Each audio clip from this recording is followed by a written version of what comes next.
Good morning, Taste Buds. I'm Chef Michelle Bernstein. We're so lucky to live in SoFlo because even at this time of year, we can enjoy foods from our South Florida harvest. So stay where you are and I'll give you some great recipes only for us here in SoFlo, right now on SoFlo Taste.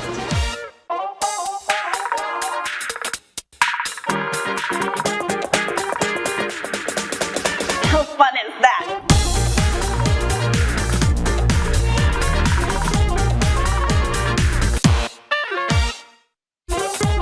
Welcome all to SoFlo Taste. I am Chef Michelle Bernstein and welcome to the Goya Kitchen here at JA World in Coconut Creek, home of a great event called Uncorked. More about that later.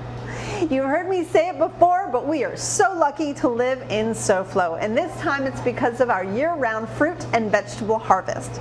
So today I thought it would be fun to cook with some of those fruits and veggies because there's no better time than now to enjoy them. So let's get cooking. The first thing I wanted to make was a tomato tart. So here we have pâte brisée, a savory pie dough. This is a tart shell rather than a pie shell, which is different. We're gonna brush this with just a little bit of Dijon mustard. This is a very savory tart, a tomato tart, just like they would make in France. In the south of France, usually in Provence, they make a lot with Dijon mustard. And so you'll always find them brushing these tartlets with a little bit of mustard. Sometimes they use grainy, but I prefer Dijon. I'm going to just put it up on top as well, and then we're going to dock the dough, which I'm actually just going to use the bottom of my spoon to dock it. And there we go. So let's go ahead and saute some shallots and garlic with some good olive oil. Now here I have, as you can see, different colored tomatoes, all have a different level of acidity. I've gone ahead and salted them ahead of time so that they can drain a little bit of the liquid. And as you can see, the bottom part of that underneath the rack, some of the liquid has been released from there. Let's go ahead and cook these shallots. These are julienne, but they can be cut in any way, as well as a little bit of minced garlic. We don't want to get too much color on them. We just want them to soften and just turn slightly golden. I'm going to go ahead and season that already with some salt and pepper. I'm also going to go ahead and pepper the tomatoes as well so that they have even more flavor. I spent a good about year and a half of my life cooking in the south of France.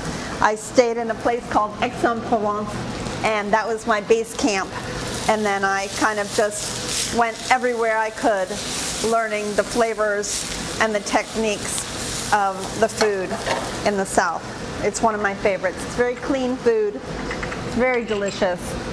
We use a lot of shellfish, a lot of beautiful fish, and anything that grows down there. So this is right up my alley as far as the style of cookery. All right, these are getting a little golden and nice and soft. I'm going to shut the heat off. So we have 3 herbs that you would use a lot in that region as well. We've got a little bit of chopped thyme, chopped rosemary, and a little bit of oregano.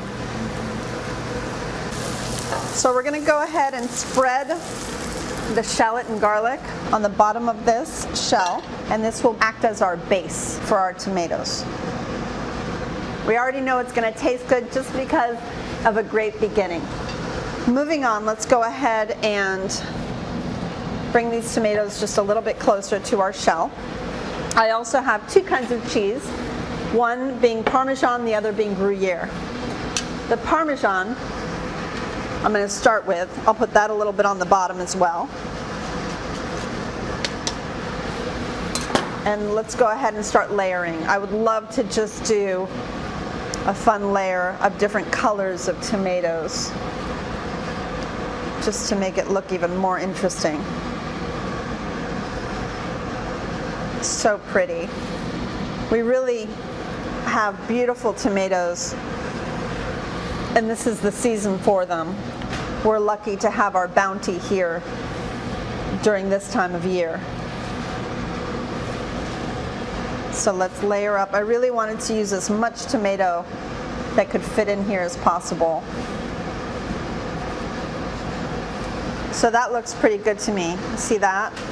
And then let's go ahead and top it with a little bit of some Gruyere, which makes me melt.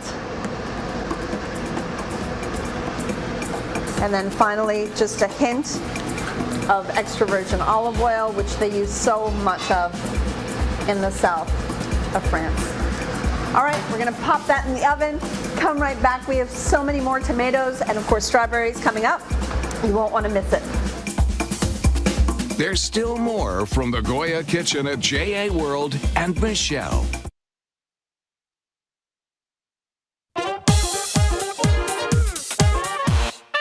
It may look like I'm in the middle of a tropical paradise, but really we're smack dab in the city of Miami. Hi, I'm Melinda Harper for SoFlo Taste at Chef Creole, and I'm here to try some amazing new Creole flavors. You should try them too.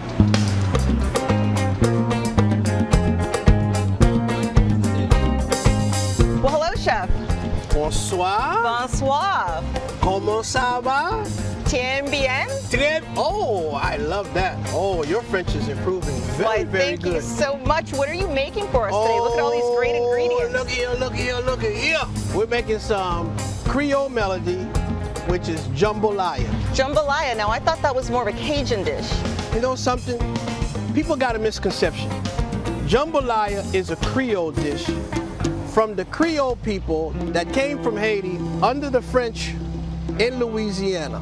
Okay. So, of course, I don't want anyone to think that jambalaya is just limited to Louisiana. Oh, no. Don't forget the Creole people are the ones that came together and actually gave the flavor and actually helped give the reputation with the Cajun people.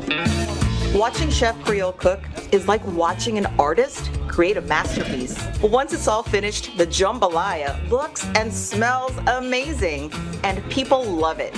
Chef, I was there. Your seafood jambalaya is a hit. What are some other signature dishes? Well, we got a whole snapper, You've got a side of rice and red beans. rice and red beans. Okay. Are those tostones? That's tostones, but in this particular time, you gotta say banan pezis. Let me hear you say it. Banan pezi. Woo-wee! Love Okay. it. This is pork. It's called griot. Griot. This is a Creole staple. And then you've got the rice and the bean sauce. And I got the white rice with the bean sauce, but we would call it sauce pois. Sauce pois. Ooh, man. And then, of course, Chef, this is what we saw you make, your seafood jambalaya. Ooh-wee. And don't forget now, we get real creative. The Chef Creole melody jambalaya. Mad scientist. Of course. Well, I can attest to this, Chef. You've been busy all day. Everybody loves your food. You've had a line of cars wrapped around this building for takeout. So you're thriving and you're growing.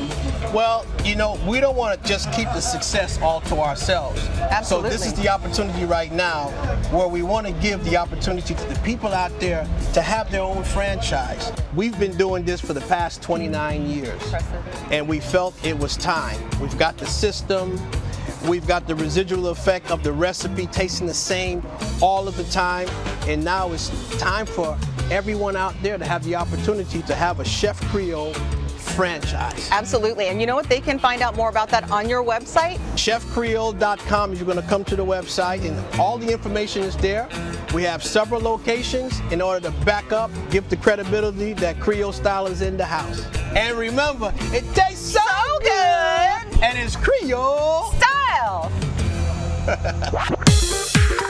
Thanks, Mel and Joy. Now back to our food. All right, so we are going to make some tomato marmalade. If you've never had some, you really should try making it because it's good for not only salty things but also sweet things. And it can go on a cake with a little whipped cream. It can go on toast, but it can also go on things that are more savory, like a curried chicken and stuff like that. So anyway, lots of tomatoes. These are 5 pounds of peeled, chopped, seeded tomatoes.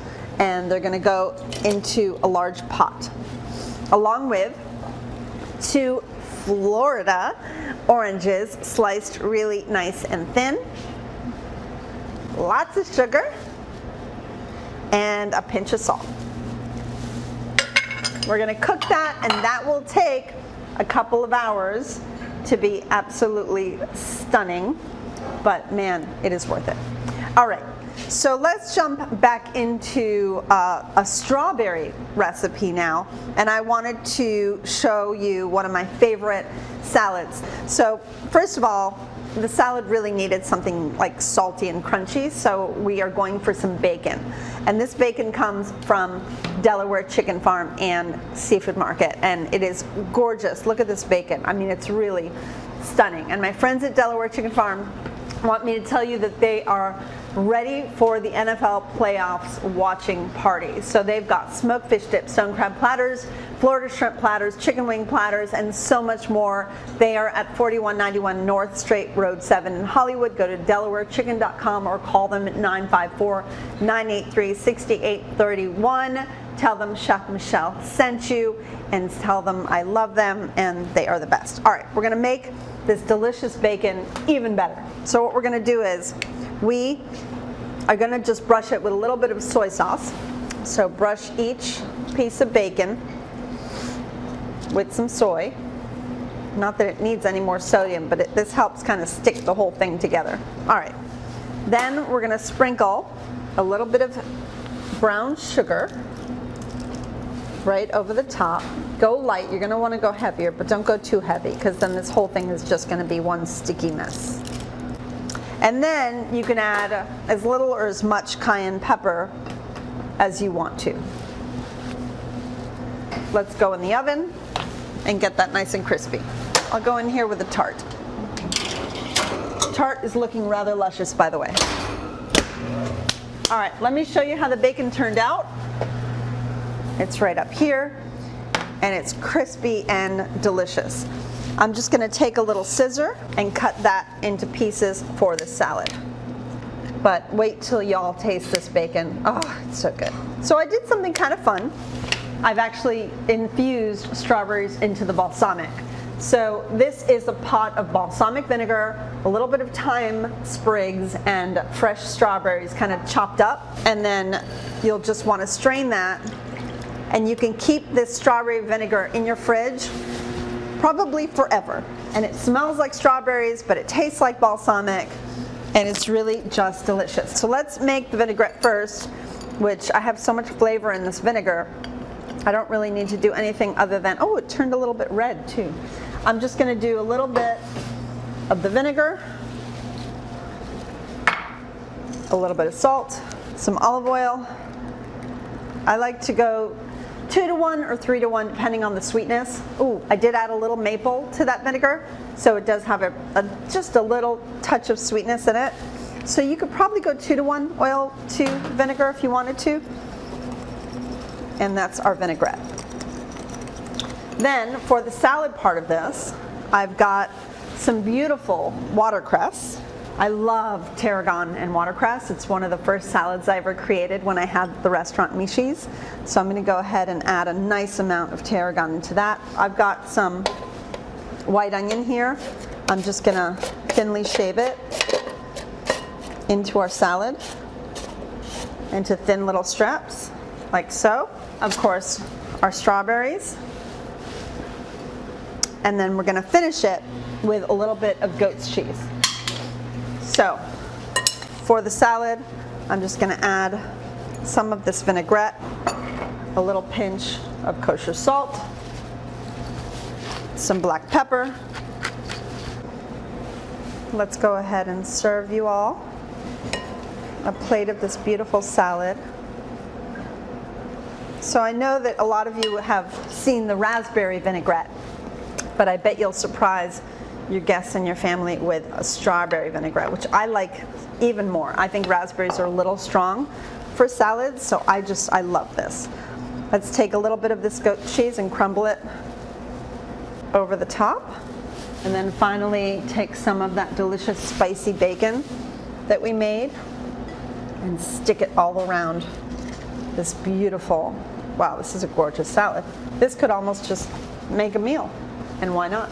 Okay, come right back. Let's see how this gorgeous tomato tart is turning out. But before I go, all my recipes are available on the SoFlo Show's webpage.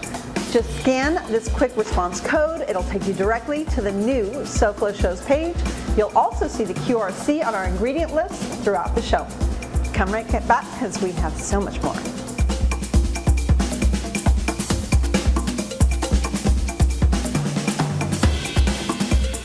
SoFlo Taste will return right after this.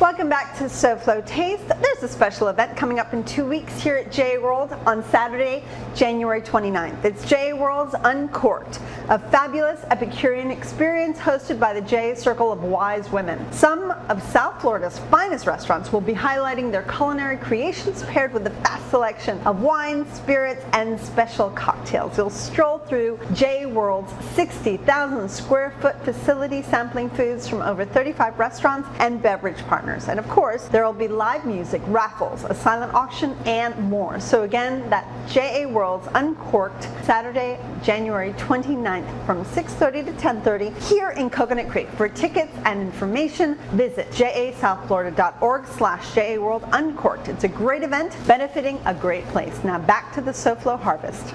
So this marmalade is still cooking. It's going to be a while. I just wanted to show you how it comes out. It's so beautiful. It has all these little pieces of the oranges and the tomatoes. Oh, you need to try it. It's really yummy. Okay, moving on. You ever heard of a strawberry tres leches? I never did, so I figured I'd try one. So let me tell you what I did. You're gonna either make your favorite sponge cake or buy your favorite sponge cake. And for these strawberries, we cooked chopped up strawberries with sugar and the tiniest bit of water. Cooked it down until it got really beautifully soft. We're gonna throw those into the blender and puree them.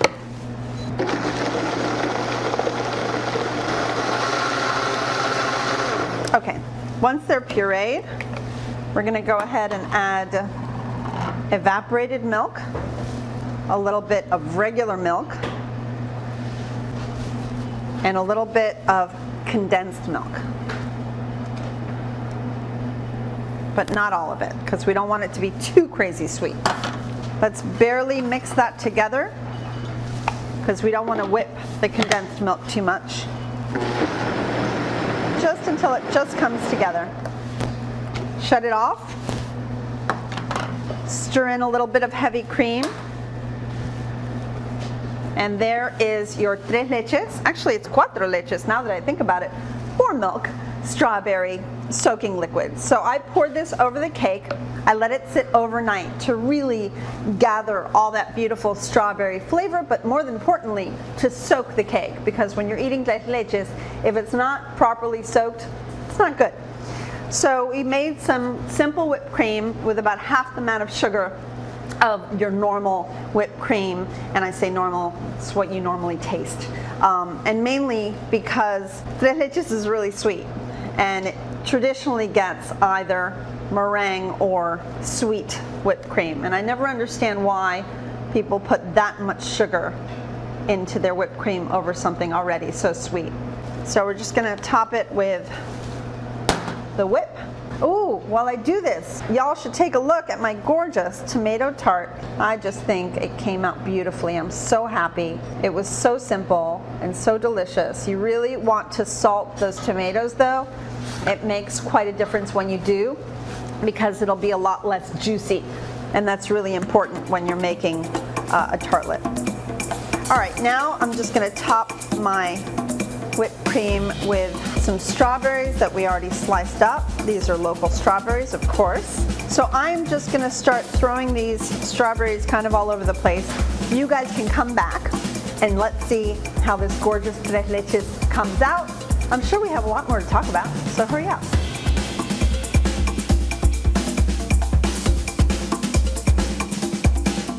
SoFlo Home Project is coming up right after the food.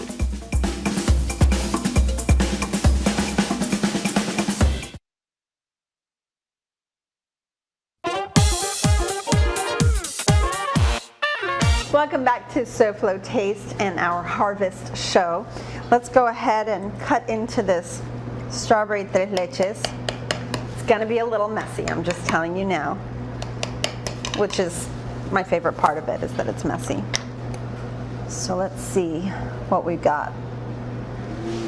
Oh yeah, it's so pretty.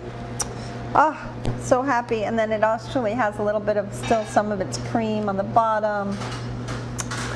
Delicious. Thank you so much for joining me. Did you like these recipes? I did, and I think you will too. Next week, I'm all about pies. Join me as I celebrate National Pie Month. I'll be making some of my favorites, and I hope they'll become your favorites too. It will be like an old-fashioned diner with all the pies that'll be around here, so grab an empty stool at the counter and join me next week on SoFlo Taste. Now let's check in with our friend Elena Capra from SoFlo Home Project, back in her 11 a.m. time slot. Morning, Elena. What are you doing next on SoFlo Home Project? Hi, Michelle. So today we travel back in time through home design. Coming up on SoFlo Home Project, we take a look at a beautiful 1920s historic home and learn how the homeowners restored this home back to its original glory. Thank you, Elena. Great to have you back on Saturday. So Taste Buds, thanks for spending another Saturday morning with me. I love sharing our time together. Please be smart, be safe, and be vaccinated, and I'll see you next week. Goodbye, mwah, and very good taste.